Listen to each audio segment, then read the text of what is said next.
In the next 1 minute, you will have a clear-cut understanding of how shift operation works on a singly linked list implementation. So shift operation is basically used for removing the very first value we have on a singly linked list. So when we are removing a value on a singly linked list, the scenarios are basically three.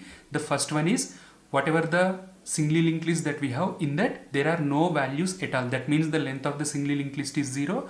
So if that is the case, we will not be able to remove the first value, right? Because it itself is empty. So we will simply return null.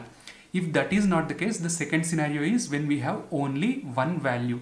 When we have only one value, length will be 1, or both head and tail both will be pointing to the same node. That will be the first node, that will be the last node, and that is what we need to remove. So how do we remove? By simply updating the head to null, tail to null, and just update the length of it to 0. And the third scenario is where we have more than one value, right? In that case, we need to remove the very first value.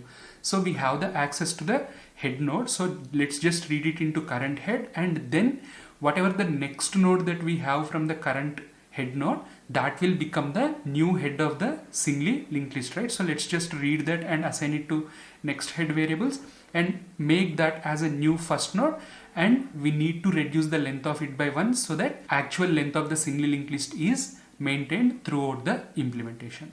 Okay, so that is a quick recap of how a shift operation can be implemented on a singly linked list with visualization. More such visualizations and code snippets and problem solutions you can find on codingpal.org.